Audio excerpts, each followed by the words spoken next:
¿Cómo están mis amados? Bienvenidos a nuestra lectura y meditación de la palabra de Dios. Damos gracias al Dios Todopoderoso por su amor, su gracia, su misericordia, su señorío y su gobierno que tiene sobre nosotros. A veces la regamos, pecamos delante de Dios y nos sentimos oprimidos, nos sentimos derrotados, nos sentimos que ya no tenemos solución, que hay un problemón tan grande sobre nuestras vidas y no podemos florecer, no podemos resplandecer. Nuestro corazón se marchita, se aprieta y no sabemos qué hacer. Vamos a ver en esta mañana el Salmo 32, donde vemos que David estaba en una condición muy devastadora por causa de su pecado y que se sentía muy mal. ¿Por qué? Porque cubría su pecado, algo que tú y yo no debemos de hacer. Constantemente debemos de confrontar nuestro pecado, donde nosotros fallamos, darle la cara, abrir nuestro corazón, abrir nuestra mente, abrir todo nuestro ser, porque de ello depende la libertad en nuestro corazón. En este salmo vamos a empezarlo a leer y vamos a ver qué descubrimos. Y dice así: oh, qué alegría para aquellos a quienes se les perdona la desobediencia, a quienes se les cubre su pecado. Qué alegría. Qué alegría para aquellos a quienes se les perdona su pecado. Cuando nosotros no somos perdonados, cuando hacemos cosas y no somos perdonados, nos sentimos muy derrotados, nos sentimos mal. En Isaías 44, verso 22 dice: he disipado como una densa nube tus transgresiones y como espesa niebla tus pecados. Vuélvete a mí porque yo te he redimido. Dios nos habla y nos dice: vuélvete a mí.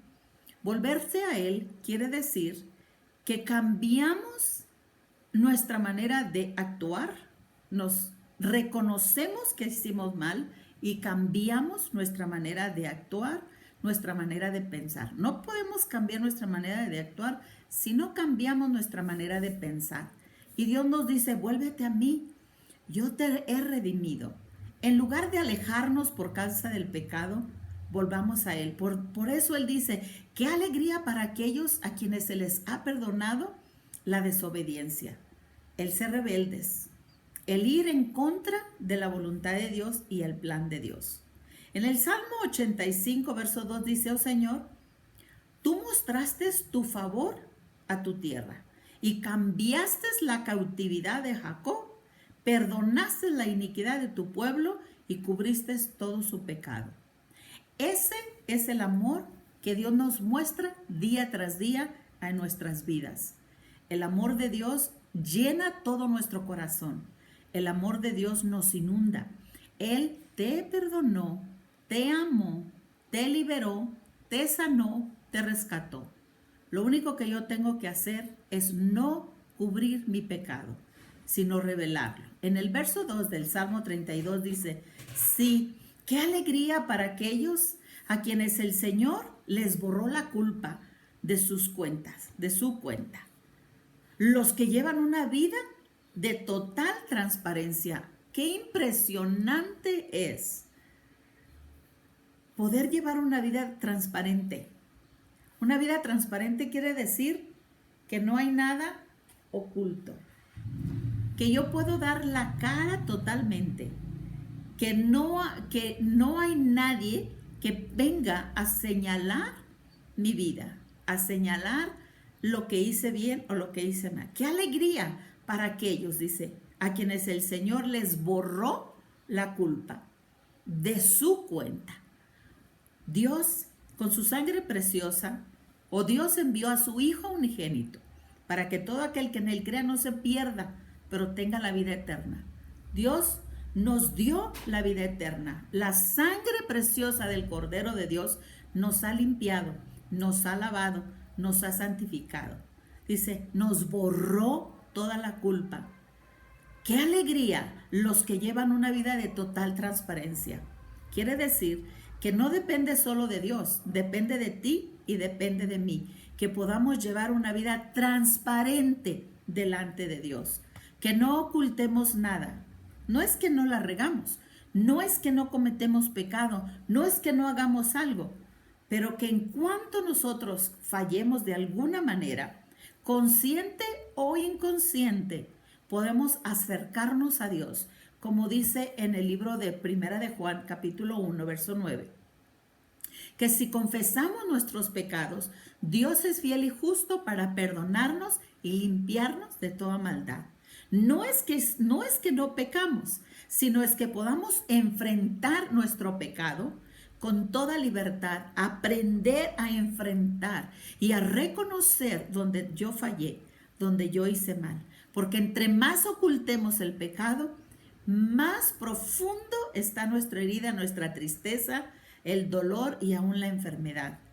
Dices, fíjense lo que dice en el Salmo 32, verso 3, mientras me negué a confesar mi pecado, mi cuerpo se consumió y gemía todo el día. Mientras me negué, mientras yo no quiera confrontar mi pecado, mientras yo no reconozca donde yo fallé, donde yo no reconozca y me niegue a enfrentar mi condición, mi cuerpo se va consumiendo y puedo ir gimiendo todo el día. Verso 4 dice, día y noche tu mano de disciplina pesaba sobre mí y mi fuerza se evaporó como agua al calor del verano. Así nos sentimos cuando nosotros cada día cerramos nuestro corazón para no confrontar la situación en la que vivimos cuando pecamos, cuando cometemos un error. Mire, a veces como matrimonio sabemos que hicimos algo incorrecto. Está ahí, pero ¿cómo voy a reconocer? ¿Cómo voy a decirle que sí pequé, que me equivoqué, que no hice lo correcto? Y poco a poco nos vamos ocultando, nos vamos cubriendo y ya no voy confrontando la verdad. Y mi cuerpo se va consumiendo y mi relación se va oscureciendo y mi vida se va transformando con la persona que yo más convivo.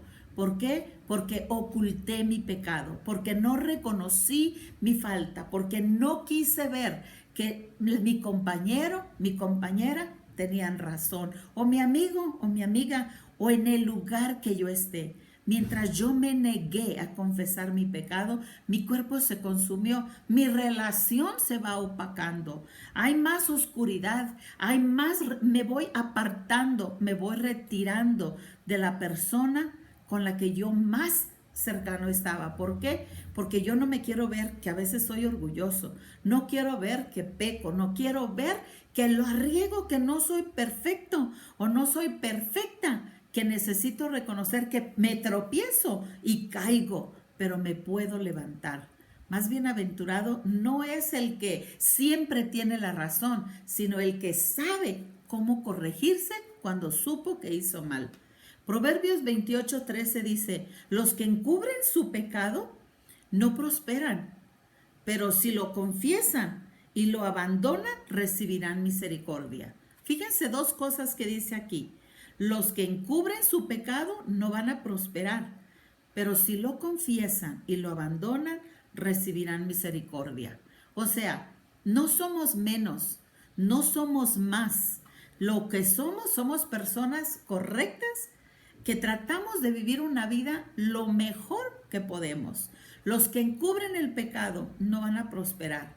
Tú que encubres quién eres cuando te equivocas, cuando no quieres decir que la otra persona tiene razón, cuando no puedes reconocer que eres orgulloso, que eres fastidioso, cuando no ves tu pecado, que tú crees que todo lo que tú haces está bien hecho y las otras personas pueden ver que no es así. Pero yo me empiezo a cegar y empiezo a encubrirme y las tinieblas empiezan a tomar posesión en mi vida. En el verso 5 dice, finalmente te confesé todos mis pecados y ya no intenté ocultar mi culpa. Me dije, le confesaré mi rebelión al Señor y tú me perdonaste, toda mi culpa desapareció. pero yo necesito confesarlo. Así que mi amigo y mi hermano, tengamos la valentía suficiente como para confesar, como para declarar, para ir delante de Dios y reconocer que hemos pecado. Dice, finalmente te confesé todos mis pecados y ya no intenté ocultar mi culpa. Y me dije, le confesaré mis rebeliones al Señor. Y tú me perdonaste toda mi culpa y toda mi culpa desapareció. Toda mi culpa desapareció. Amado, yo no sé cómo tú te sientes, pero si has guardado tu vida y se ha opacado tu vida, tu manera de vivir, tu manera de actuar se ha opacado, es tiempo que te pares frente al espejo de la palabra de Dios, a veces al espejo del consejo de tus amigos, de tu esposa, de tus hijos, de tus vecinos, que puedas ver que a lo mejor los otros tienen razón y que has hecho mal y no lo has reconocido. Pero si tú te atreves a ver tu pecado o tu falta, pecado quiere decir errarle a la meta. Pecar quiere decir que fallaste, que hiciste algo. Es como cuando tú tiras la flecha, ¿no? Tiras la flecha y apuntas hacia la meta, pero resulta que no cayó en la meta, no cayó en el punto rojo, sino que se desvió. Eso es lo que quiere decir pecar. Que tú tiras, pero de repente se desvía. O que tú haces y desviaste tu flecha, desviaste y no cayó en el punto rojo. Entonces, ¿qué quiere decir? Que yo puedo reconocer, no le di bien, no le tiré, no atiné a mi tiro, pero puedo reconocer, no todo el tiempo tengo la razón, pero si yo me atrevo a enfrentar, entonces voy a poder cambiar. Si no confronto mi pecado, no puede haber ningún cambio. Finalmente te confesé todos mis pecados y ya no intenté ocultar mi culpa. Me dije, le confesaré mi rebelión al Señor y tú me perdonaste y toda mi culpa desapareció. ¿Qué pasa cuando toda mi culpa desaparece? Hay paz, hay descanso, puedo descansar, puedo vivir una vida de transparencia. Puedo estar segura que no importa quién me vea, soy transparente. No soy una persona doble, soy una sola persona. Entonces empiezo a practicar la integridad, porque la integridad empieza en mi corazón, con mi propia persona, reconociendo cuando yo erré la meta, cuando yo no hice lo correcto, cuando me equivoqué, cuando yo le falté al respeto a mi esposa, a mi esposo, a mis hijos, a mis vecinos, cuando no hice lo correcto, cuando exploté por alguna acción que otra persona hizo. Los que encubren sus pecados no prosperan, pero si los confiesan y los abandonan, recibirán misericordia. No es que solamente diga, ay, sí he pecado. No, es confesarlo y abandonarlo. Hoy es el día de salvación. ¿Qué vas a hacer? ¿Vas a vivir en opresión toda tu vida? ¿Vas a vivir en oscuridad? ¿Vas a ir menguando tu confianza? ¿Vas a ir opacando tu vida de manera que no eres transparente? ¿O vas a buscar ser hacedor de la palabra de Dios, ser transparente, vivir en paz, vivir en amor? Piénsalo, Dios te bendiga. Dios quiere lo mejor para ti y Él te ama. Bendiciones.